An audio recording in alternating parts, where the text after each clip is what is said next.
Bismillahirrahmanirrahim. Pada video kali ini kita akan membahas tentang latihan soal tes kemampuan akademik pada mata pelajaran ekonomi. Di sebelah kiri ini adalah tampilan soalnya yang mana bisa diakses nanti pada deskripsi grup. Linknya sudah saya berikan dan tinggal diklik nanti akan diarahkan ke sini. Ada 40 soal dengan masing-masing soal durasinya 2 menit sehingga total 80 menit. Untuk cara pengisiannya, isikan nama lengkapnya, misalnya nama lengkapnya Kamal, kemudian MPLB 1 misalnya, kemudian sekolahnya SMK Negeri 9 Semarang. Ini hanya sebagai contoh saja. Kalau sudah diisi semuanya, ini bisa klik mulai. Kemudian waktu sudah mulai berjalan mundur dan soal sudah bisa dikerjakan. Nah, kita akan coba untuk mengerjakan satu per satu. Ini saya ambil dari buku Detik-Detik TKA Ekonomi. Stimulus untuk soal 1-3, dalam kehidupan modern yang serba cepat dan penuh pilihan, manusia dihadapkan pada tantangan utama dalam memenuhi kebutuhan. Kebutuhan yang tidak terbatas sementara sumber daya itu terbatas, sehingga menciptakan kelangkaan. Nah, ini adalah inti dari ilmu ekonomi. Kelangkaan menjadi masalah nyata dalam kehidupan sehari-hari. Kenaikan harga beras, mahalnya bahan bakar, dan sulit memperoleh air bersih itu mengindikasikan kenyataan tersebut. Kondisi ini itu mendorong setiap individu dan keluarga untuk lebih bijak dalam menentukan prioritas kebutuhan. Ada skala prioritas. Setiap pilihan dalam hidup melibatkan biaya peluang, yaitu kehilangan kesempatan lain yang harusnya dapat dipilih. Misalnya remaja yang membeli tiket konser mungkin harus merelakan kesempatan membeli buku. Jadi ada biaya peluang. Bagi seorang pedagang yang memperluas usahanya harus menunda liburan keluarganya. Nah, dampak biaya peluang itu terasa dalam jangka panjang. Nah, tentu memahami ekonomi itu penting bagi semua orang untuk dapat mengambil keputusan yang bijak. Baik, soal pertama, keputusan pedagang memperluas usaha dan keputusan remaja membeli tiket konser itu merupakan permasalahan yang dibahas dalam ilmu ekonomi makro atau mikro. Yang benar adalah ilmu ekonomi mikro. Kenapa? Karena ini berkaitan dengan keputusan individu dalam mengatasi kelangkaan. Teori dasarnya ilmu ekonomi itu dibagi menjadi dua cabang utama, mikro dan makro. Mikro itu fokus pada perilaku unit ekonomi individu, rumah tangga, perusahaan, pasar. Jadi menganalisis bagaimana individu itu membuat keputusan dalam mengalokasi sumber daya yang terbatas. Kalau makro itu melihat bagaimana perekonomian secara keseluruhan, jadi agregat, membahas isu-isu seperti inflasi, pengangguran, dan pertumbuhan ekonomi nasional. Nah, dari soal ini, maka keputusan seorang pedagang tadi dan keputusan remaja itu termasuk dalam mikro, sementara alasannya karena berkaitan dengan keputusan individu dalam mengatasi kelangkaan. Itu nomor 1. Kemudian nomor 2, manakah pernyataan yang paling tepat menggambarkan penyebab kelangkaan sumber daya dan dampaknya? Nah, ada jawaban yang lebih dari satu. Maka jawabannya adalah yang A, keterbatasan bahan baku menyebabkan harga produksi barang yang meningkat. Jelas, karena teori dasarnya kelangkaan atau scarcity itu adalah masalah fundamental dalam ekonomi. Terjadi karena kebutuhan manusia yang tidak terbatas sementara alat pemuas kebutuhannya itu atau sumber dayanya itu terbatas. Sumber daya itu meliputi sumber daya alam, manusia, dan modal. A, C, dan D ini termasuk dalam kelangkaan sumber daya. Ketiga pernyataan ini menunjukkan adanya keterbatasan. Yang A ini bahan baku, yang C ini adalah alam, kemudian yang D ini adalah alat. Nah, lihat ada sumber baku, kemudian B ini sumber daya tenaga kerja, dan yang mohon maaf. Nah, yang B ini kan terlimpah. Nah, ini yang benar adalah A, C, dan D. Sumber daya bahan baku, kemudian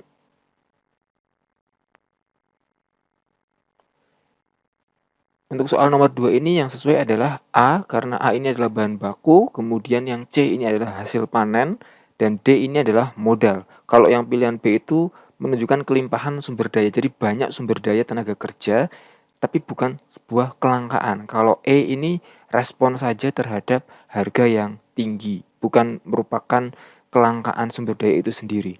Kemudian nomor 3, berdasarkan teks, ini yang tadi, teks yang tadi manakah yang tindakan rasional untuk menyusun skala prioritas. Kita lihat jawaban yang paling sesuai adalah B, C, dan D. Kalau A, jadi pembahasannya begini. Prinsip ekonomi itu menuntut individu untuk bertindak yang rasional. Kalau irasional, maka prinsip ekonomi itu tidak akan berjalan. Tindakan rasional adalah tindakan memilih alternatif yang memberikan manfaat terbesar dalam pengorbanan tertentu atau mencapai tujuan tertentu dengan pengorbanan yang kecil. Untuk soal B, C, dan E ini termasuk pilihan yang rasional. Kalau yang B ini mendahulukan kebutuhan pokok. Yang C ini investasi untuk masa depan, sementara yang E ini adalah menabung. Ini termasuk keputusan yang rasional. A ini tidak irasional, ini tindakan irasional karena hanya keinginan sesaat. D itu juga sama, keinginan sesaat saja. Kemudian soal nomor 3, soal nomor 4. Manakah pernyataan-pernyataan berikut yang menunjukkan keputusan ekonomi yang rasional? Kita lihat jawabannya. Untuk yang teori dasarnya, setiap pilihan ekonomi itu melibatkan trade-off atau pertukaran dan biaya peluang atau opportunity cost. Keputusan rasional adalah memilih opsi yang biaya peluangnya itu paling rendah dan manfaatnya paling tinggi. Prinsip ekonomi itu mengajarkan untuk berpikir pada batas, thinking at the margin, yaitu membandingkan tambahan manfaat dan tambahan biaya dari suatu keputusan. Pernyataan satu ini benar, karena ini adalah contoh skala prioritas yang tepat, kebutuhan pokok, seperti itu. Pernyataan dua ini salah, karena membeli barang mewah itu bertentangan dengan prinsip rasional. Kemudian memprioritaskan penggunaan tabungan ini juga benar, karena ini menunjukkan perbandingan antara konsumsi dengan investasi, di mana investasi itu adalah pilihan yang paling lebih rasional. Nah, kemudian ini untuk teks yang bisa digunakan untuk menjawab soal nomor 5 dan 6. Intinya ini adalah data BPS di 2023 di mana menunjukkan bahwa 65% tenaga kerja Indonesia itu bekerja di sektor produksi, sementara 28 lainnya berada di sektor distribusi. Dalam perekonomian, pemerintah itu tidak hanya berperan sebagai konsumen, tapi juga pengatur kebijakan ekonomi. Kemudian program yang dinilai berhasil adalah Kartu Prakerja 2020 sampai 2023. Menurut Kementerian Ketenagakerjaan telah menurunkan angka pengangguran sebesar 1,2%. Krisis dalam sistem ekonomi tradisional itu terlihat pada studi kasus di Jawa Barat, di mana 40% pelaku UMKM itu terpaksa menutup usaha karena terlalu bergantung pada model usaha konvensional. Inovasi seperti digitalisasi dan pelatihan teknologi itu terbukti mampu meningkatkan daya saing UMKM. Ini konsep kerjasama triple helix antara pemerintah, dunia usaha, dan akademisi menjadi langkah strategis pemberdayaan ekonomi yang berkelanjutan. Pembangunan ekonomi itu harus berfokus pada kesejahteraan manusia dengan memastikan upah layak, akses pendidikan vokasi, dan perlindungan sosial yang memadai. Seperti itu. Jadi generasi muda punya peran yang cukup besar. Berdasarkan teks tersebut, manakah yang mencerminkan peran pelaku ekonomi dalam kegiatan distribusi? Oke, yang paling sesuai itu adalah yang C. Karena teori dasarnya, tadi, kegiatan ekonomi itu pokoknya ada 3. Yang pertama produksi, distribusi, dan konsumsi. Produksi itu mencangkup menciptakan atau menambah nilai guna barang atau jasa. Distribusi itu menyalurkan barang dan jasa dari produsen ke konsumen. Sementara konsumsi itu mengurangi atau menghabiskan nilai guna barang atau jasa. Mengangkut beras dari gudang ke pasar itu adalah inti dari kegiatan distribusi, memindahkan barang agar lebih dekat dan bisa diakses lebih mudah bagi konsumen. Kalau A ini hanya produksi, D ini adalah konsumsi, B kombinasi distribusi dan penjualan, dan E adalah peran pemerintah. Kemudian yang nomor 6, pemerintah Indonesia menerapkan kebijakan untuk menjaga keseimbangan ekonomi antara lain subsidi BBM, Kartu Prakerja, dan digitalisasi UMKM.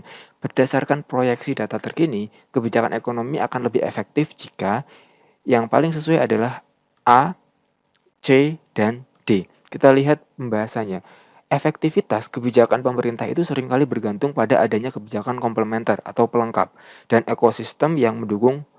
Konsep triple helix menyatakan bahwa sinergi antara pemerintah, swasta, dan akademisi itu dapat mengakselerasi pembangunan ekonomi. Kebijakan digitalisasi UMKM itu akan efektif jika didukung oleh infrastruktur digital. A ini internet. Kemudian yang C, peningkatan kualitas SDM.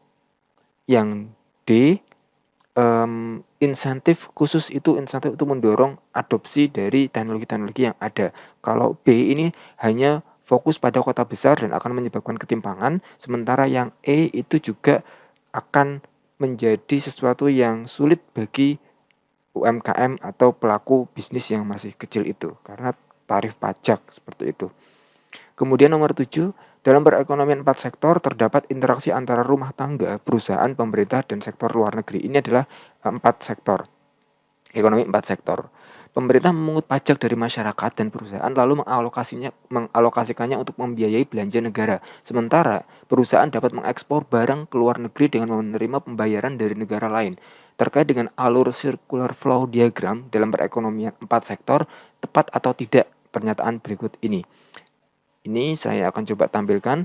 Teori dasarnya itu circular flow diagram atau diagram arus lingkar itu menggambarkan aliran sumber daya, barang, jasa, uang antar pelaku ekonomi. Dalam model 4 sektor, pelakunya adalah rumah tangga konsumen atau RTK, rumah tangga produsen atau RTP, pemerintah, dan masyarakat luar negeri. Untuk pernyataan satu itu tepat. Karena pemerintah membeli barang, misal alat tulis kantor dari perusahaan. Jadi ini berperan sebagai konsumen dan menyediakan layanan publik, misalnya pendidikan, keamanan. Pemerintah berperan sebagai produsen. Kemudian pernyataan yang kedua ini juga tepat. Ekspor ini adalah menjual barang jasa ke luar negeri sehingga menyebabkan adanya devisa yang masuk ke dalam negeri. Nomor 3, pajak merupakan sumber penerimaan bagi RTK. Ini tidak tepat. Pajak itu aliran uang keluar dari rumah tangga konsumen dan rumah tangga produsen ke pemerintah. Jadi justru pajak ini menjadi sumber penerimaan bagi pemerintah. Maka ini tidak tepat. Untuk soal berikutnya ada stimulus. Dalam beberapa bulan terakhir, harga minyak goreng itu mengalami fluktuasi akibat perubahan harga minyak kelapa sawit global dan ketidakstabilan pasokan dalam negeri. Saat harga minyak kelapa sawit naik, sebagian konsumen itu beralih ke minyak alternatif seperti minyak kelapa atau mengurangi pemakaian untuk menekan pengeluaran rumah tangga. Sementara itu, petani kelapa sawit terdorong tingginya harga pasar. Untuk menjaga stabilitas harga di dalam negeri, pemerintah memberikan subsidi kepada produsen minyak goreng agar tetap bisa membeli dengan harga yang terjangkau bagi masyarakat. Dari teks tersebut, faktor apa saja yang berpengaruh secara langsung menyebabkan pergeseran kurva permintaan dan penawaran minyak goreng di pasar? Nah, ini jawabannya adalah ada beberapa jawaban. Yang teori dasarnya adalah dalam analisis permintaan dan penawaran, kita perlu penting untuk membedakan antara pergerakan sepanjang kurva dan pergeseran kurva. Pergerakan kurva itu disebabkan oleh perubahan harga barang itu sendiri. Sementara pergeseran itu disebabkan oleh faktor-faktor lain di luar harga barang itu yang kita kenal dengan istilah ceteris paribus. Faktor pergeseran permintaan antara lain harga barang substitusi, pendapatan, dan selera. Faktor pergeseran penawaran antara lain biaya produksi, teknologi, subsidi atau pajak, dan ekspektasi harga. Ini lihat untuk jawaban yang sesuai adalah B, C, dan D. Kita lihat bahwa harga barang substitusi minyak kelapa itu naik, permintaan minyak goreng bergeser. Sementara yang C, ekspektasi harga di masa depan itu berpengaruh terhadap keputusan saat ini, menggeser penawaran. Sementara yang D, subsidi itu menurunkan biaya produksi, menggeser kurva penawaran ke kanan. Seperti itu. Kalau yang A dan E itu hanya membuat pergerakan di kurva saja. Karena harga barang itu sendiri. Baik, untuk nomor 8, nomor 9. Dari teks itu apa yang dapat disimpulkan? Kita lihat. Tadi berkaitan dengan kenaikan harga. Di sini mengalami fluktuasi sebabnya perubahan harga minyak kelapa sawit global dan ketidakstabilan pasokan dalam negeri. Artinya terjadi kenaikan harga dan menyebabkan jumlah penawaran itu bertambah, tapi permintaannya itu menurun.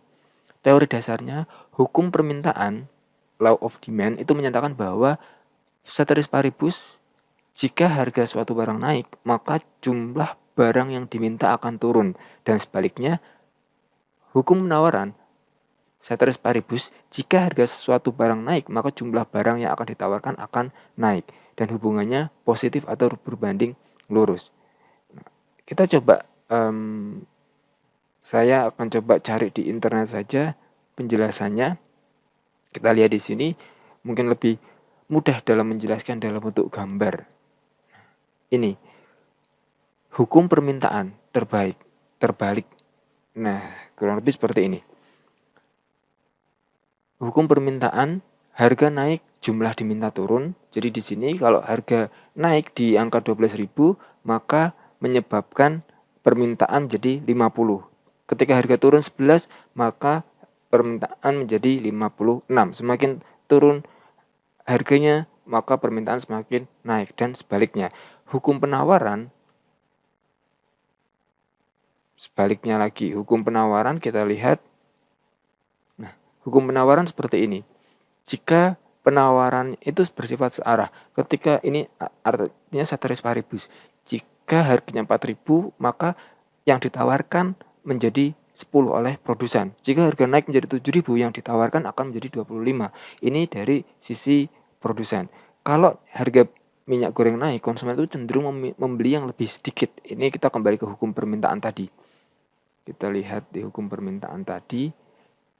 Nah, sementara produsen itu justru ketika harga naik, produsen itu berusaha untuk menawarkan barang yang lebih banyak karena ya akan mencari keuntungan yang lebih besar. Kurang lebih seperti itu penjelasan dari permintaan dan penawaran. Maka yang paling sesuai adalah yang E. Kemudian teks untuk soal nomor 10 dan 11.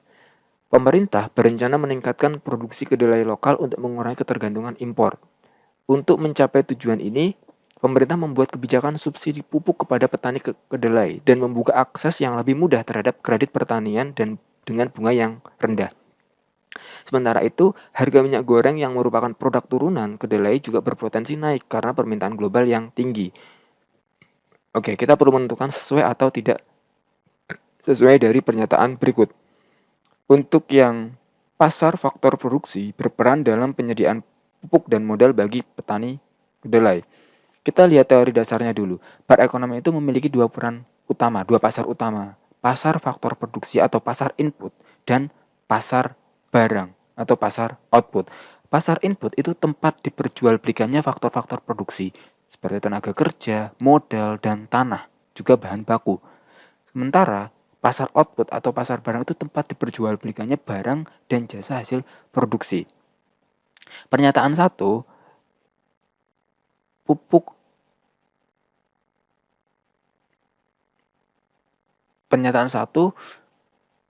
dan modal itu adalah input produksi. Jadi transaksinya terjadi di pasar faktor produksi.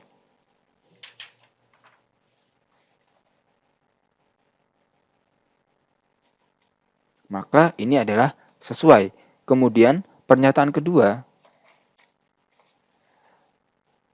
kedelai adalah output barang jadi bagi petani dan dijual di pasar barang. Ini juga sesuai. Yang ketiga, pernyataan yang ketiga, ini tidak sesuai karena minyak goreng itu barang output. Harganya itu terbentuk di pasar barang.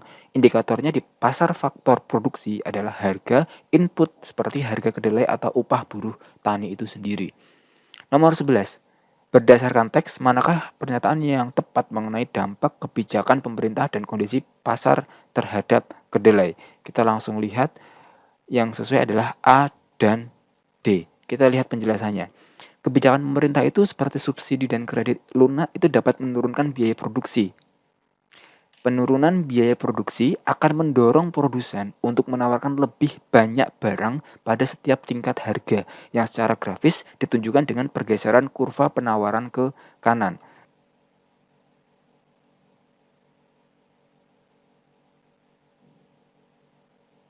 Nah, ketika ada subsidi, maka yang tadinya 12.000 ini bisa menjadi 120, tapi ketika ada subsidi maka kurva ini bergeser ke kanan menjadi seperti ini. Yang tadinya 120 itu mungkin hanya bisa kuantitasnya sampai 12.000 itu sampai 120 di sini, maka bisa jadi 112.000 dia bisa menciptakan yang kuantitasnya lebih banyak lagi karena kurva bergeser ke arah kanan dari yang tadi 120 menjadi 140. Nah, itu adalah kurva penawaran, pergeseran kurva penawaran. Maka yang paling sesuai ini dari soal ini adalah D, ini benar karena kredit bunga rendah itu menurunkan biaya modal, menggeser kurva penawaran ke kanan. Produksi itu meningkat seperti tadi, seperti contoh tadi produsen. Yang A benar, karena subsidi itu menggeser penawaran ke kanan, jumlahnya bertambah, dan kenaikan permintaan global juga akan mendorong peningkatan jumlah transaksi di pasar. Sementara pilihan C itu salah, subsidi itu menggeser kurva penawaran ke kanan, bukan ke kiri. Pilihan B itu salah, permintaan tinggi akan menaikkan harga input. Pilihan E juga salah, karena pengurangan biaya produksi adalah insentif utama untuk meningkatkan penawaran. Itu kita akan lanjut ke soal nomor 12. Komponen utama pembentuk produk domestik bruto yaitu konsumsi rumah tangga, investasi, pengeluaran pemerintah, dan ekspor impor. Manakah hubungan yang paling tepat antara keempat komponen tersebut? Yang paling tepat adalah yang D. Nah, teori dasarnya seperti ini. Pendapatan nasional itu dapat dihitung dengan pendapatan pengeluaran dengan rumus PDB, yaitu C di mana pendapatan nasional itu sama dengan konsumsi rumah tangga ditambah investasi, ditambah pengeluaran pemerintah, ditambah pengurangan dari ekspor dan impor. Maka yang paling sesuai adalah D, investasi. Seperti pembelian mesin dan pembangunan pabrik secara langsung meningkatkan kapasitas produksi perekonomian yang merupakan kunci pertumbuhan ekonomi jangka panjang. Ketika investasi ini naik, itu maka kapasitas produksi itu juga akan naik sehingga ekonomi nasional akan bertambah. Seperti itu, pendapatan nasional akan bertambah. Kalau yang A itu keliru karena justru malah importnya lebih tinggi. Kan harusnya ekspor dikurangi import. Nanti akan muncul negatif. Justru akan mengurangi PDB itu sendiri. Kalau yang B ini juga salah. Yang C itu juga salah karena government itu komponen yang penambah PDB, dan yang E itu salah. Seperti itu. Karena yang C atau konsumsi itu juga komponen besar dalam PDB di negara. Baik, soal nomor 13. Pemerintah Indonesia menargetkan pendapatan per kapita sebesar 5.520 US dollar atau sekitar 85,9 juta pada 2025. Target ini dicapai jika pertumbuhan ekonomi sekitar 6-7%. Untuk mendorong pendapatan ini dibutuhkan pertumbuhan ekonomi yang kuat, terutama dari sektor industri, pengolahan, dan konstruksi sebagai penggerak utama ekonomi, engine of growth. Konsumsi rumah tangga tetap menjadi tulang punggung PDB, disusul konsumsi pemerintah, turut mendorong peningkatan GNI per kapita menjelang 2045, itu ditargetkan mencapai pendapatan per kapita sebesar 30.300 US dollar atau sekitar 493,4 juta. Visi Indonesia Emas menekankan penguatan peran Indonesia di dunia dengan kemiskinan mendekati nol dan ketimpangan yang makin rendah.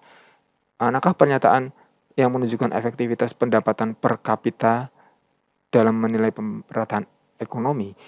Pendapatan per kapita itu adalah total pendapatan nasional dibagi jumlah penduduk. Ini adalah ukuran rata-rata dan tidak menunjukkan bagaimana pendapatan itu didistribusikan. Karena secara umum ini pendapatan per kapita itu ya tidak hanya pemerataan saja. Dan indeks Gini rasio itu ukuran statistik untuk menunjukkan tingkat ketimpangan distribusi pendapatan dalam suatu negara. Nilainya itu berkisar 0 hingga 1. Yang paling sesuai itu adalah nomor 13. Karena pendapatan per kapita hanya rata-rata, oleh karena itu dia dapat menyembunyikan ketimpangan yang ekstrim. Ya, karena rata-rata itu pernyataan satu itu salah. Karena pendapatan per kapita itu bisa jadi hanya sebagian orang yang pendapatannya itu sangat tinggi, sementara yang lainnya itu rendah sehingga tertutupi. Sehingga ini tidak bisa menunjukkan bahwa pendapatan per kapita yang tinggi itu menunjukkan semua warga menikmati kesejahteraan. Yang B, nomor 2 itu benar. Indeks Gini memberikan gambaran yang lebih akurat tentang kesenjangan distribusi pendapatan dibandingkan rata-rata pendapatan per kapita. Dan ini yang C ini Benar, dua negara dengan pendapatan per kapita yang sama dapat memiliki tingkat ketimpangan ekonomi yang berbeda. Karena kembali lagi, yang disoroti itu adalah keterbatasan pendapatan per kapitanya dan kegunaan indeks Gini. Nomor 14, manakah solusi yang relevan? Nah, ini ada beberapa jawaban yang sesuai, yaitu A dan C. Kita lihat penjelasannya. Kemiskinan itu pengentasannya seringkali menggunakan pendekatan pemberdayaan komunitas atau community empowerment. Pendekatan ini fokus pada peningkatan kapasitas dan kemandirian masyarakat lokal untuk meningkatkan pendapatan mereka secara berkelanjutan. Jadi bukan hanya memberikan bantuan sementara saja. A dan C ini merupakan solusi pemberdayaan. Koperasi digital untuk meningkatkan akses pasar UMKM dan pelatihan berbasis potensi lokal itu meningkatkan kualitas sumber daya manusia dengan kebutuhan daerahnya. Keduanya secara langsung itu meningkatkan potensi pendapatan komunitasnya. Jadi kembali lagi, penggunaan yang lebih sesuai saat ini dalam pemberdayaan komunitas untuk pengentasan kemiskinan ya ini tadi, pemberdayaan komunitas yang ada. Koperasi digital dan pelatihan keterampilan itu akan meningkatkan pemberdayaan komunitas, akan lebih meningkatkan kualitas dari komunitas itu sendiri, sehingga harapannya kemiskinan bisa diminimalisir atau dikurangi. Nomor 15 dan 16 ada teks di mana BPS itu menyampaikan IPM Indonesia 2024 mencapai 75,02%, meningkat 0,63 poin dari tahun 2023. Peningkatan ini didorong oleh pertumbuhan dimensi standar hidup layak, pengetahuan, dan juga harapan hidup bayi. Angka kemiskinan ini menurun dan peningkatan PDRB per kapita di berbagai daerah menunjukkan adanya perbaikan kualitas hidup masyarakat. Meskipun masih terdapat kesenjangan antar provinsi, sebagian besar wilayah menunjukkan perbaikan kesejahteraan, terutama di wilayah prioritas pembangunan manusia. Mana yang sesuai pernyataannya? Teori dasarnya, kita bedakan dulu antara pertumbuhan ekonomi dan pembangunan ekonomi. Pertumbuhan itu kenaikan output nasional, PDB, ya tadi, pendapatan nasional tadi yang di atas sempat kita singgung. Sementara pembangunan itu proses yang mencakup pertumbuhan ekonomi yang disertai dengan perubahan struktural dan perbaikan kualitas hidup, pendidikan, kesejahteraan, penurunan kemiskinan, dan pemerataan pendapatan. Peningkatan kualitas pendidikan, lama sekolah ini, dan kesehatan, indikator kualitatif dari pembangunan ekonomi. Namun, teks yang ada di sini secara eksplisit itu kan menyebutkan bahwa masih terdapat kesenjangan ini tadi. Sehingga klaim bahwa distribusi pendapatan makin merata tidak dapat dibenarkan oleh teks. Maka untuk nomor 15 ini yang paling sesuai ini adalah benar, dan ini adalah salah. Kemudian nomor 16. Apa keterkaitan antara IPM dan pembangunan ekonomi? Pernyataannya kita lihat. Yang pertama, IPM meningkat karena adanya perbaikan pada pendidikan dan kesehatan. Ini tentu sesuai dengan komponen IPM. Jadi ini tepat. Pernyataan 2, IPM yang mengalami kenaikan itu mendorong penurunan angka kemiskinan secara merata. Ini juga tepat. Yang 3, nilai ekspor dan impor Indonesia dapat meningkatkan IPM. Ekspor dan impor itu seperti yang dijelaskan di sini merupakan bagian dari perhitungan PDB, bukan IPM secara langsung. Peningkatan PDB itu memang bisa meningkatkan komponen standar hidup, tetapi hubungannya tidak secara langsung. Maka tepat, dan tidak tepat. Nomor 17. Pemerintah daerah X menghadapi stagnasi ekonomi akibat runtuhnya produktivitas pertanian, meningkatnya pengangguran, serta urbanisasi yang tidak diimbangi dengan peningkatan fasilitas kota. Berdasarkan masalah tersebut, bagaimana upaya yang dilakukan? Oke, untuk upaya yang dilakukan itu ada 5 opsi yang sesuai, itu yang A, D, dan E. Kita lihat penjelasannya.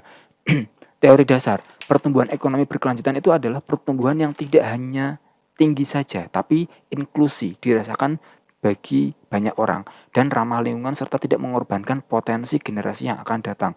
kuncinya itu diversifikasi ekonomi, yaitu peningkatan kualitas diversifikasi ekonomi, peningkatan kualitas SDM dan pembangunan infrastruktur yang merata. A ini diversifikasi dari pertanian. Jadi ada pusat-pusat industri kreatif berbasis potensi lokal.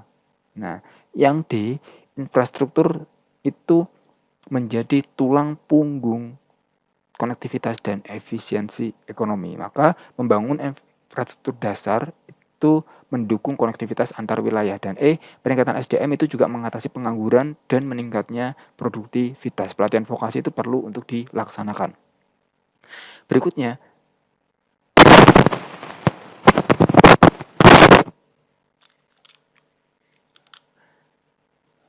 stimulus ini bercerita tentang sektor ketenagakerjaan. Di Indonesia itu menghadapi tantangan besar.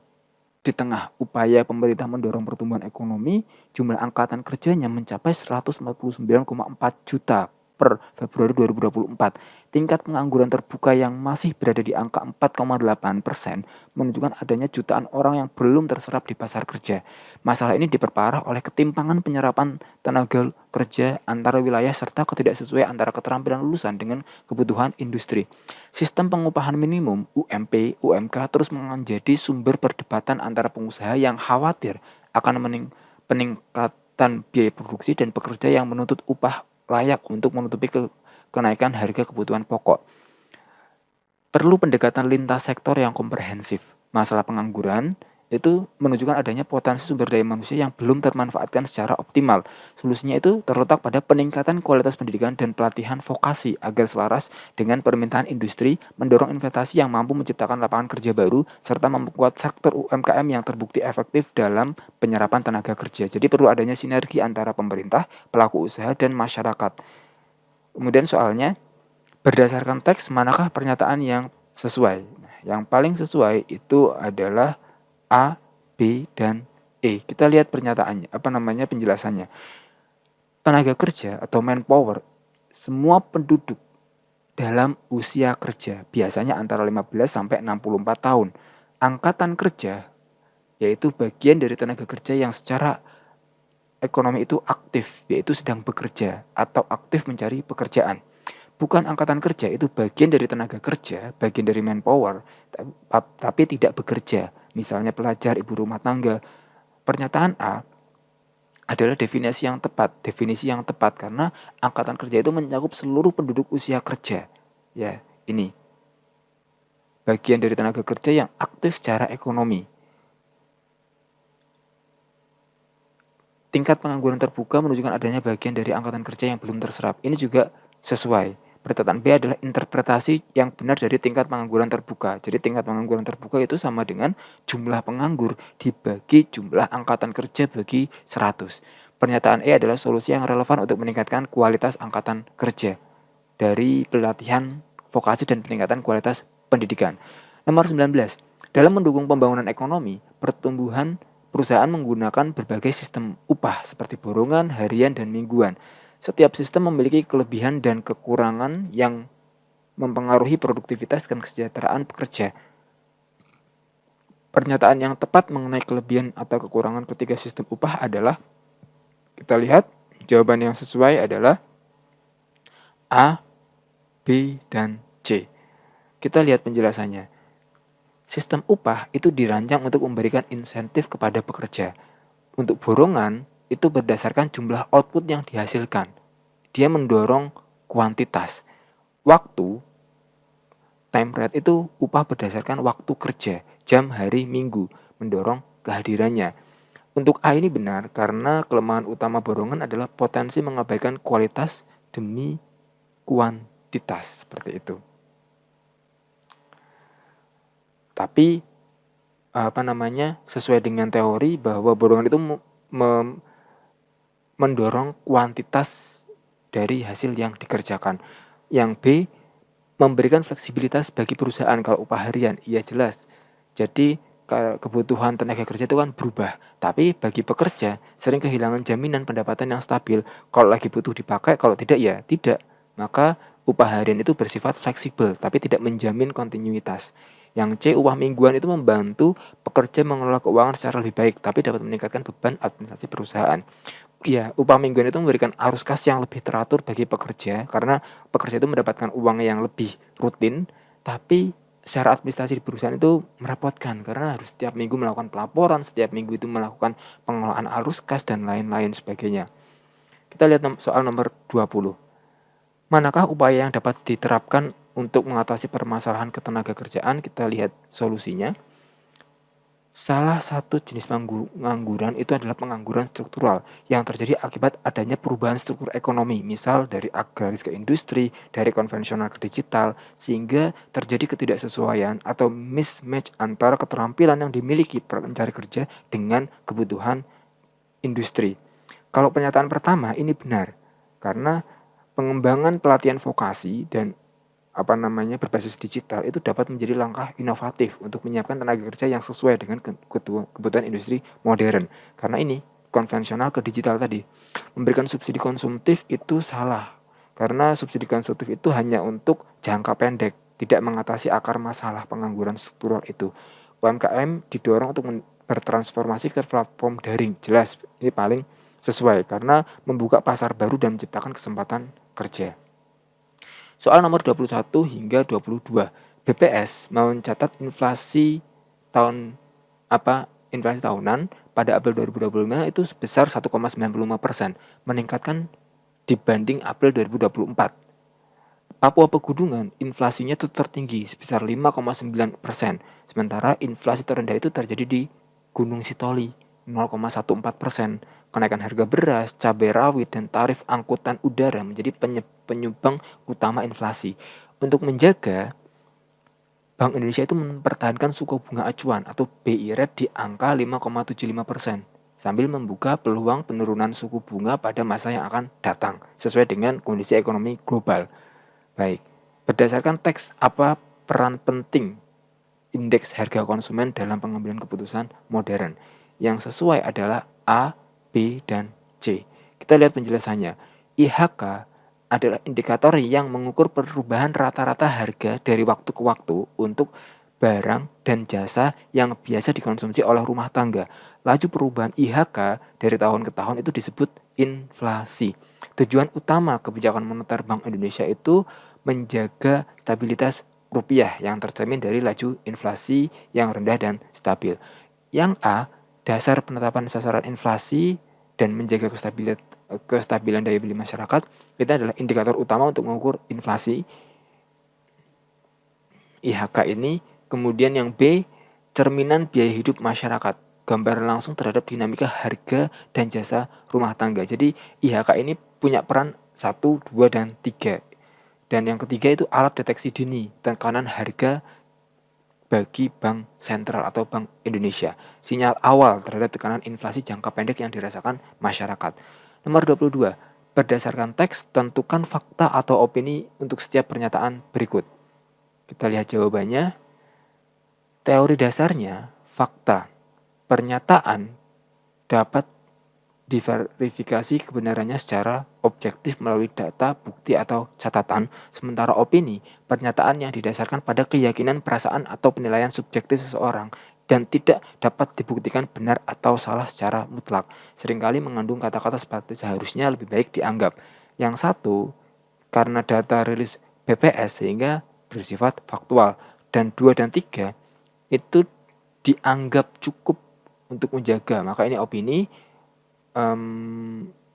lebih mampu atau semestinya menurunkan agar masyarakat lebih mampu, ini juga opini. Nomor 23. Nah, sebelum kita menjawab nomor 23, ini adalah visualisasi dari masing-masing harga komoditas, mulai dari beras, cabai merah, minyak goreng, telur, ayam. Berdasarkan data itu, laju inflasi Juni jika Mei tahun dasarnya itu adalah C, atau menunjukkan kenaikan harga umum yang cukup nyata. Jadi penjelasannya langsung saja seperti ini. Laju inflasi itu dihitung dengan membandingkan IHK atau total harga sekeranjang barang pada periode berjalan dengan periode dasar. Rumusnya ini IHK N atau adalah IHK periode berjalan Juni, dan IHK O ini adalah IHK periode dasar atau Mei.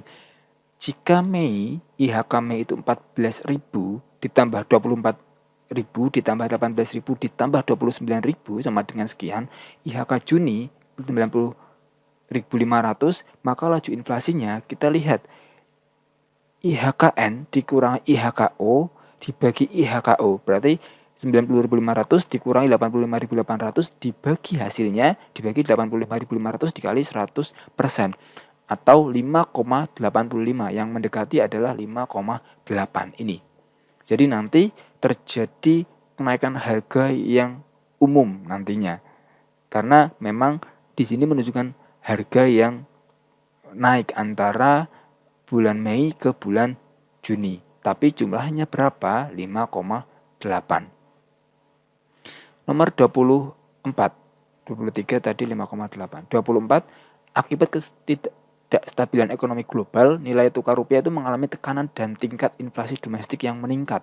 Bank Indonesia merespon kondisi tersebut dengan melakukan operasi pasar terbuka, menaikkan suku bunga acuan, serta menstabilkan kurs melalui intervensi di pasar valuta asing. Dalam situasi ini, Bank Indonesia itu tidak memberikan pinjaman langsung kepada sektor real, tapi menjaga stabilitas melalui instrumen kebijakan moneter. Manakah pernyataan yang menunjukkan peran Bank Indonesia dalam perekonomian? Yang paling sesuai itu adalah yang C. Teori dasarnya, ada dua kebijakan utama untuk mengelola ekonomi, kebijakan moneter dan fiskal. Moneter itu dilakukan oleh Bank Sentral atau Bank Indonesia untuk mengendalikan jumlah uang beredar dan suku bunga. Instrumennya itu meliputi operasi pasar terbuka, kebijakan suku bunga acuan tadi BI rate, dan giro wajib minimum. Tujuannya adalah menstabilkan moneter, inflasi dan harga dan nilai tukar. Sementara fiskal itu dilakukan oleh pemerintah melalui APBN untuk mengatur pendapatan dan pengeluaran negara, khususnya pada pajak ini. Analisisnya, tindakan menaikkan suku bunga dan intervensi di pasar falas itu adalah contoh nyata dari instrumen kebijakan moneter yang bertujuan menjaga stabilitas. Jadi yang paling sesuai adalah yang C. Soal nomor 25. Pak Darman, seorang pengrajin batik di Surakarta, ingin mengembangkan usahanya. Ia berencana membeli canting otomatis untuk meningkatkan kapasitas produksi. Akan tetapi, Pak Darman terkendala modal. Dia memutuskan untuk mengajukan pinjaman di BPR.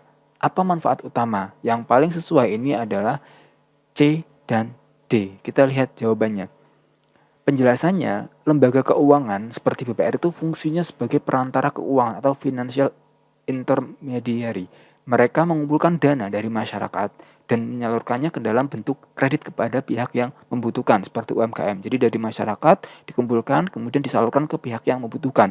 Modal ini memungkinkan pelaku usaha untuk melakukan investasi. Dengan modal dari BPR, Pak Darman dapat berinvestasi pada mesin baru dan pemasaran. Maka, ini akan meningkatkan kapasitas produksi jika mesin baru itu dibeli. Maka kapasitas produksi atau jumlah outputnya itu dan efisiensi kecepatan kualitas itu akan meningkat. Maka C ini sesuai. Yang D, ini akan memperluas jangkauan pasar dan meningkatkan daya saing produknya. Karena memang ketika modal ini diberikan, maka mesinnya juga baru, pekerjaannya lebih cepat, maka akses pasarnya itu juga akan lebih bisa dijangkau. Karena ya tadi itu sudah dari awal produksinya itu sudah lebih meningkat kualitasnya. Nomor 26, OJK itu terus memperkuat pengawasan terhadap lembaga keuangan untuk melindungi konsumen. Kebijakan OJK mencakup pengawasan suku bunga pinjaman, perlindungan data pribadi, dan penyediaan layanan pengaduan untuk penyelesaian sengketa. Langkah manakah yang mencerminkan peran OJK? Yang paling sesuai ini adalah yang A. Kita lihat penjelasannya.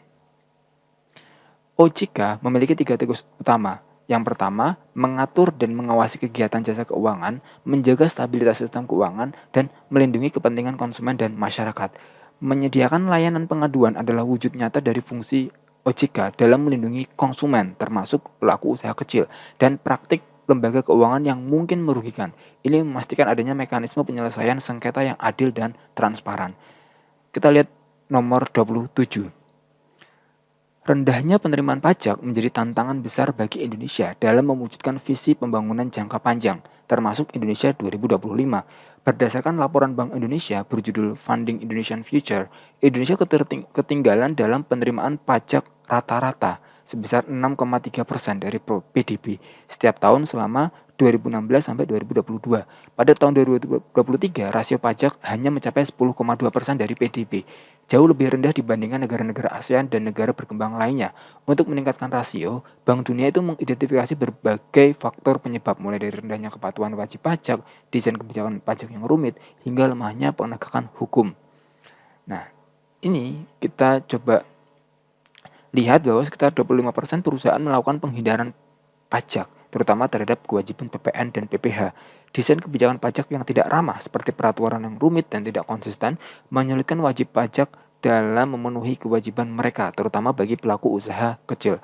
Akibatnya, hukum pajak juga membuka ruang pelanggaran. Lemahnya penegakan hukum itu juga membuat pelanggaran pajak semakin tidak ditindak tegas, sehingga tidak menimbulkan efek jera. Tentukan benar atau salah. Baik.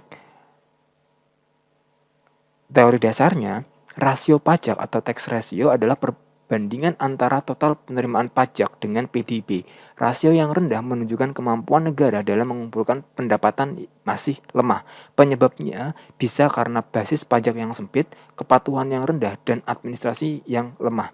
Pernyataan ini salah karena teks itu di atas menyebutkan desain kebijakan penegakan hukum sebagai masalahnya, sehingga reformasi yang diperlukan.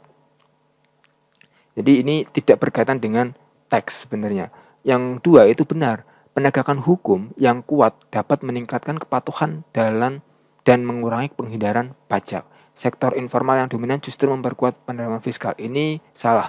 Informal itu sulit dipantau dan dalam pemberian pajak, sehingga dominasinya justru melemahkan penerimaan pajak. Makanya sektor formal yang semakin meningkat itu bisa lebih jelas dalam penerimaan pajak dibandingkan sektor informal. Soal nomor 28. Apakah pernyataan berikut mencerminkan peran instrumen fiskal dalam pencapaian visi Indonesia berdasarkan teks? Kita lihat nomor 28. Yang sesuai adalah teori dasarnya, kebijakan fiskal itu menggunakan instrumen APBN, pajak tadi ya, untuk mencapai 3 fungsi utama, fungsi alokasi, fungsi distribusi, dan fungsi stabilisasi.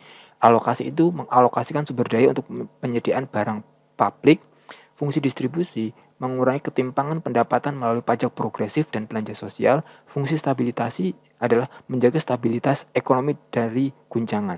Untuk pernyataan 1, penggunaan dana pajak untuk pembangunan fasilitas pendidikan di daerah perbatasan itu benar, karena ini contoh dari fungsi alokasi dan distribusi. Penundaan belanja bantuan sosial karena pemerintah ingin menjaga stabilitas fiskal ini salah, karena menunda bansos itu mungkin mendukung fungsi stabilisasi atau anggaran itu masih ada, tapi dia mengorbankan fungsi distribusi yang krusial untuk fungsi visi Indonesia Emas, jadi mengurangi kemiskinan. Ya bisa segera tersalurkan, mengalokasikan dana transfer ke daerah untuk mempercepat digitalisasi publik. Ini juga betul. Soal nomor 29. Di Indonesia, sebagian besar pembangunan fasilitas pendidikan, subsidi dan kesehatan, dan bantuan sosial itu dibiayai oleh pendapatan sektor pajak. Kebijakan ini diterapkan untuk menjamin keadilan sosial dan mengurangi ketimpangan. Apa kontribusi pajak terhadap pembangunan ekonomi? Nah, karena dari situ jelas bahwa pajak menjadi sarana pemerataan pendapatan dan peningkatan akses ke layanan publik. Ini tadi pembangunan fasilitas, subsidi kesehatan, dan bantuan sosial. Teori dasarnya, salah satu fungsi utama pajak adalah fungsi distribusi atau pemerataan. Pemerintah itu menggunakan pajak untuk membiayai pengeluaran yang manfaatnya bisa dirasakan langsung oleh seluruh masyarakat, terutama yang berpenghasilan rendah, termasuk subsidi, bansos, dan penyediaan layanan publik seperti pendidikan. Dengan mekanisme ini, pajak itu secara efektif mentransfer sumber daya dari kelompok yang lebih mampu ke kelompok yang kurang mampu dan menyediakan akses yang sama terhadap layanan dasar, sehingga mendorong pemerataan pendapatan dan pembangunan manusia.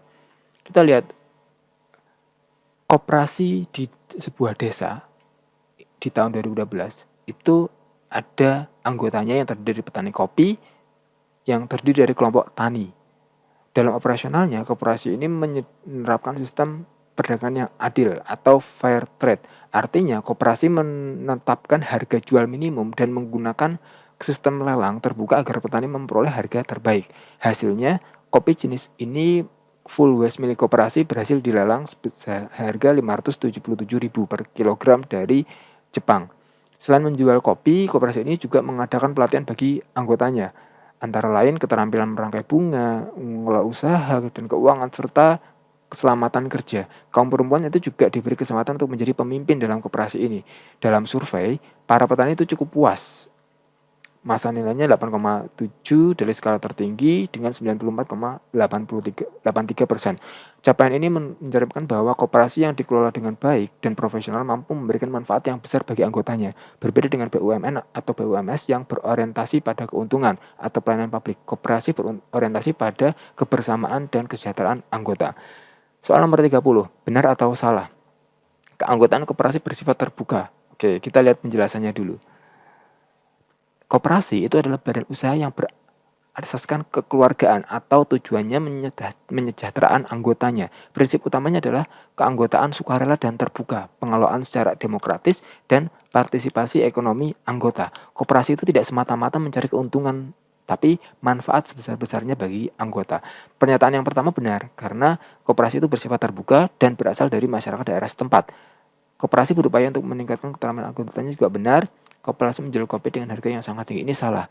Teks itu menyebutkan sistem fair trade, perdagangan adil. Jadi mendapatkan harga yang terbaik.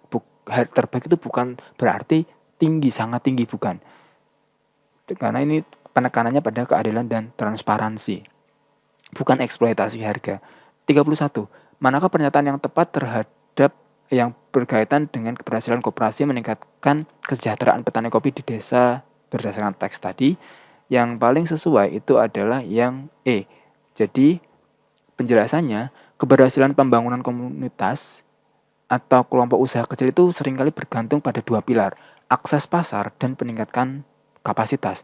Akses pasar yang adil memastikan mereka mendapatkan imbalan yang layak atas produknya, sementara peningkatan kapasitas melalui pelatihan teknologi itu membuat mereka lebih produktif dan kompetitif.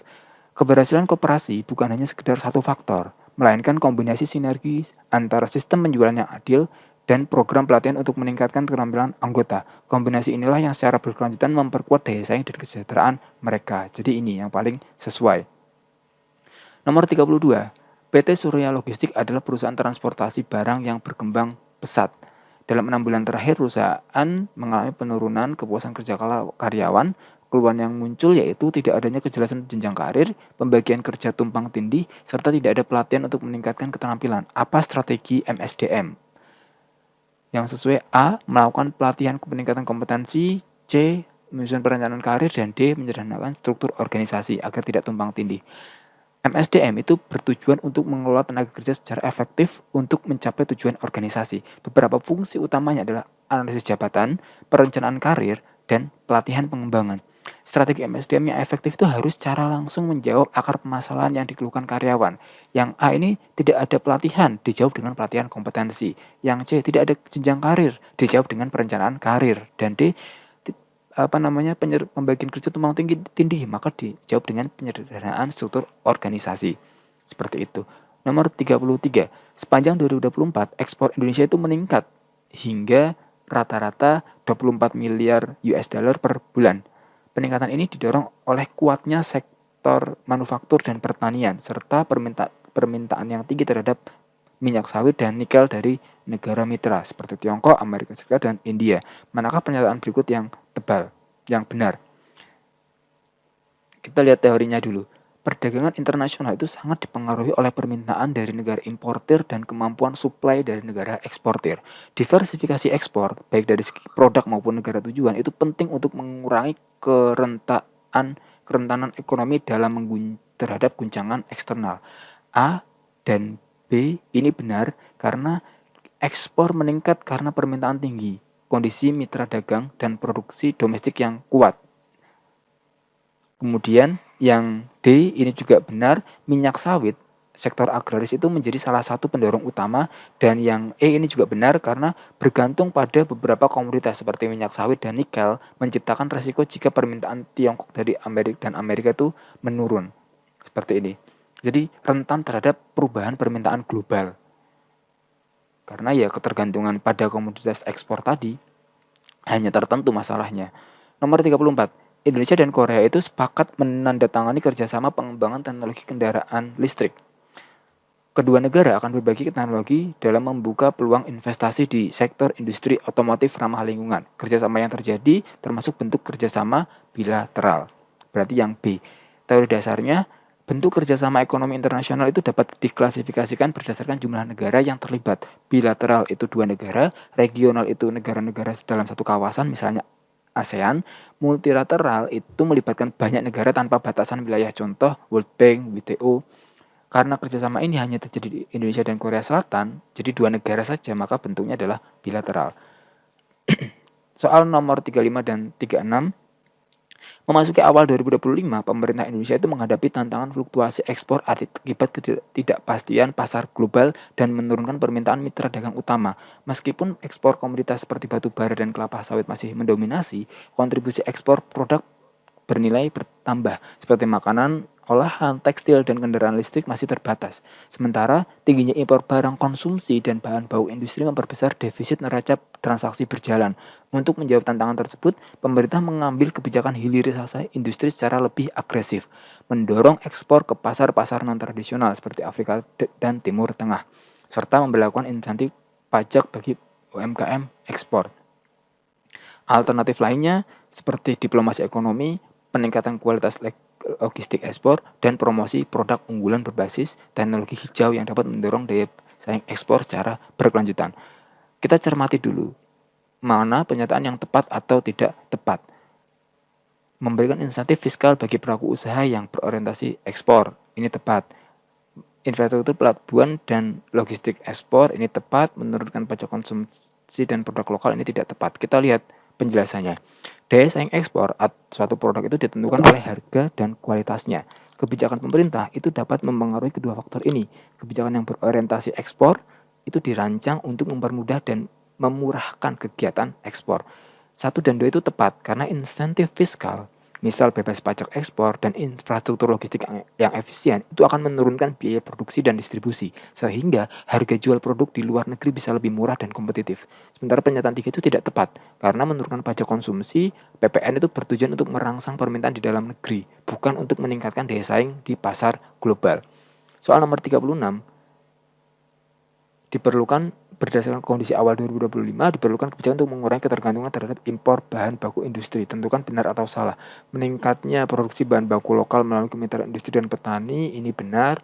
Menaikkan tarif impor untuk semua barang konsumsi secara seragam, ini salah. Mengembangkan kawasan industri, ini benar. Kita lihat teori dasarnya. Kebijakan untuk mengurangi ketergantungan impor itu dikenal dengan istilah substitusi impor. Tujuannya adalah untuk mengembangkan industri dalam negeri agar mampu memproduksi barang-barang yang sebelumnya diimpor, termasuk bahan baku. Ini seringkali didukung oleh kebijakan hilirisasi, yaitu mengolah bahan mentah domestik menjadi barang bernilai tambah. Pernyataan 1 dan 3 itu benar, keduanya itu merupakan strategi inti dari substitusi impor dan hilirisasi. Pernyataan 2 salah karena kebijakan ini tidak tepat sasaran. Masalahnya itu ada di impor bahan baku. Sementara kok target kebijakannya itu barang konsumsi. Menaikkan tarif secara seragam itu bisa tidak efisien dan memicu inflasi seperti itu. Oke, baik. Untuk soal nomor 37 sampai 40 ini adalah dasar-dasar akuntansi. Kita lihat bahwa pada 1 April 2025 ada usaha bernama Dinamis Printing seperti yang bergerak di bidang jasa, cetak seperti banner, poster, spanduk. Ia menyetor modal sebesar 65 juta secara tunai. Dalam minggu pertama, beberapa transaksi penting terjadi seperti pembayaran sewa sebesar 15.500.000 dalam 1 tahun. Pada 2 April, pembelian peralatan senilai 9 juta. Pada 3 April, 15.500.000 terjadi di tanggal 2 April, sementara 9 juta itu di tanggal 3 April. Tetapi baru sebesar 1 juta dibayar tunai dan sisanya dicatat sebagai utang. Selain itu, ia membeli perlengkapan senilai 2.400.000 pada 6 April. Sepanjang April, usaha tersebut mulai beroperasi dan menghasilkan pendapatan. Menerima beberapa pemasukan tunai seperti 3 juta pada 8 April, 1.500.000 pada 13 April, 2.500.000 pada 17 April, dan 1 juta pada 22 April. Pada 12 April ia juga menerima pesanan banner senilai 3 juta, tetapi hanya 1 juta dibayar saat itu, dan sisanya akan dibayar bulan depan. Beberapa pengeluaran juga tercatat selama April, yaitu pembayaran cicilan utang peralatan sebesar 4 juta, 11 April, pembayaran gaji karyawan sebesar 5 juta 25 April, dan pelunasan beban listrik dan telepon sebesar 800.000 pada 19 April serta pembelian perlengkapan senilai 700.000 pada 24 April. Cukup banyak. Kita lihat nomor 37. Berdasarkan transaksi pada 3 April, kita lihat 3 April itu ada pembelian peralatan sebesar 9 juta. Manakah pernyataan yang paling tepat mengenai pengaruh transaksi terhadap posisi keuangan perusahaan? Yang paling sesuai itu adalah ini. Aset bertambah. Karena kita lihat 3 April itu ada masuk 9 juta pembelian peralatan. Teori dasarnya tuh ini. Persamaan dasar akuntansi itu adalah aset sama dengan liabilitas ditambah ekuitas. Setiap transaksi harus menjaga keseimbangan persamaan ini. Terdapat kemungkinan yang benar adalah 3 April ya. Transaksi 3 April itu pembelian peralatan itu 9 juta dibayar tunai, aset kas berkurang 1 juta dan sisanya utang, liabilitas bertambah 8 juta. Pengaruhnya aset naik 9 juta. Jadi ini aset bertambah karena peralatan masuk, sementara kas berkurang, kasnya itu berkurang 1 juta dan kewajiban utang atau liabilitas bertambah jadi 8 juta. Seperti itu. Jadi yang sesuai adalah yang D. Nomor 38. Berdasarkan transaksi pada 2 April, Aditya itu membayar sewa sebesar 15.500.000 untuk 1 tahun. Maka akun yang mengakibatkan perubahan adalah yang B. Kas berkurang dan sewa dibayar di muka bertambah. Dalam akuntansi itu berbasis akrual. Pengeluaran yang manfaatnya akan dirasakan untuk lebih dari satu periode akuntansi, misalnya sewa 1 tahun, itu harus dicatat sebagai aset terlebih dahulu, bukan langsung sebagai beban. Aset ini disebut beban dibayar di muka. Saat pembayaran, perusahaan itu menukarkan satu aset, kas. Jadi kas itu berkurang dengan aset lain, sewa dibayar di muka itu bertambah. Kas berkurang dan sewa dibayar di muka itu bertambah. Beban sewa baru akan diakui secara periodik melalui jurnal penyesuaian nantinya. Nomor 39. Jika Aditya menyusun laporan keuangan per 30 April, manakah perhitungan berikut yang benar? Kita langsung tampilkan jawabannya. Yang benar adalah total perlengkapan usaha yang dimiliki sebesar 3.100.000, utang peralatan 4 juta, kemudian beban yang harus dicatat itu 5.800.000. Penjelasannya ini. Akuntansi itu langsung ke analisis perhitungan ya. A itu benar. Saldo perlengkapan itu sama dengan pembelian 6 April 2.400.000 ditambah pembelian 24 April 700.000 sebesar 3.100.000. C ini benar. Utang awal itu 9 juta ditambah 1 juta. Dikurangi 1 juta, hasilnya adalah 8 juta. Seutang 8 juta dikurangi pembayaran 4 juta yaitu 4 juta. Yang E benar. Total beban April itu beban gaji ditambah beban listrik dan telepon sehingga total 5.800.000. Yang terakhir 40. Manakah pernyataan berikut yang sesuai dengan pencatatan transaksi keuangan? Teori dasarnya, akurasi laporan keuangan itu bergantung pada penerapan prinsip akuntansi yang benar. Prinsip penandingan. Untuk yang nomor 1, pernyataan pertama itu benar. Jika perusahaan lupa mencatat beban gaji yang masih harus dibayar pada akhir periode akuntansi, laporan lapor rugi akan menunjukkan laba yang lebih tinggi dari seharusnya. Lupa mencatat beban akan membuat total beban di laporan laba rugi terlalu kecil, sehingga laba akan terlihat lebih tinggi atau istilahnya adalah overstate. Mencatat pembelian peralatan senilai 50 juta sebagai beban langsung akan membuat aset di neraca lebih rendah dan dalam kondisi sebenarnya. Ini benar, karena peralatan adalah aset, mencatat sebagai beban akan membuat total aset di neraca lebih rendah. Jika piutang usaha yang telah dilunas itu tidak dihapus dari catatan, neraca akan menunjukkan jumlah aset yang lebih tinggi dari kondisi sebenarnya. Ini salah, karena jika piutang yang sudah lunas tidak dihapus, maka akan piutang masih memiliki saldo.